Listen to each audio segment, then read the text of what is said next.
Last part here is our third page.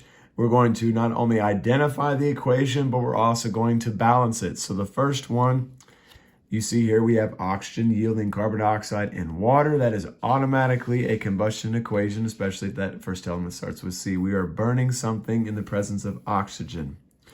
So we start off here, we have 4 hydrogens on the left-hand side.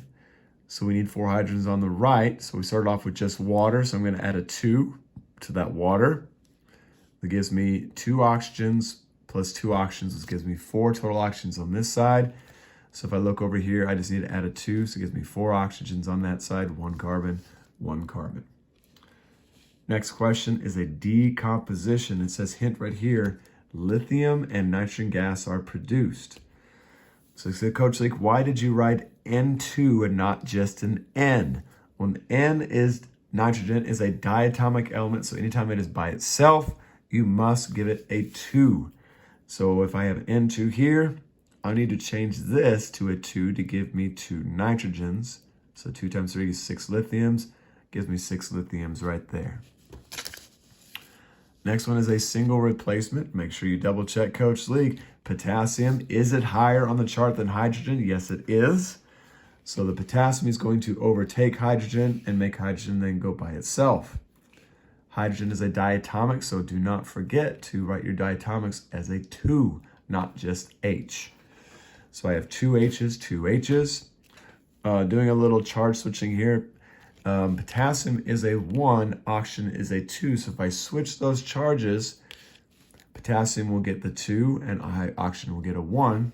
So 2 potassiums, 2 potassiums, 2 hydrogens, 2 hydrogens, 1 oxygen, 1 oxygen. Moving on to the next equation here, synthesis.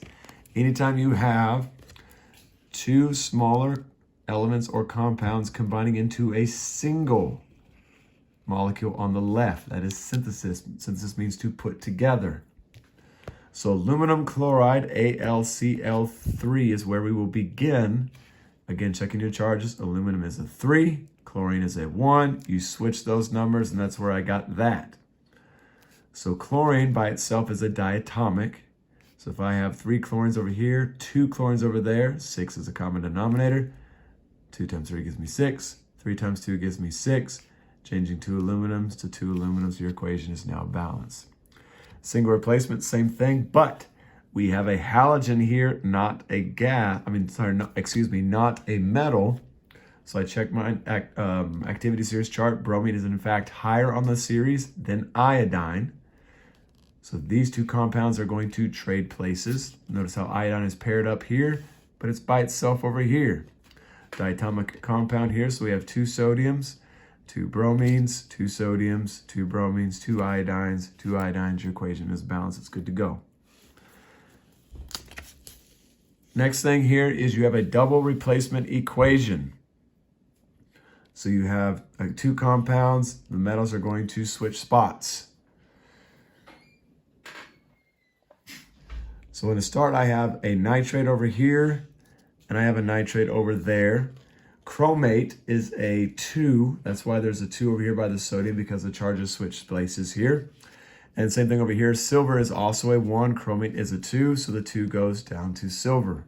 So to balance your equation, I have 2 silvers right here. You need to add a 2 right there, changing the 2 to 2 nitrates. Give you 2 nitrates on that side, 2 sodiums, 2 sodiums. Your equation is balanced. Next part, we have the same as we did before on letter D. We have 2 smaller compounds combining to form a single big compound on the right. That is a synthesis equation. Means synthesis, you're going to put the things together to form a single compound on the right.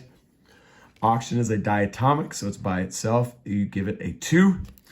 So when I combine these 2 elements over here, sodium is a +1. Oxygen is a -2. So if we switch those charges, we end up with Na2O.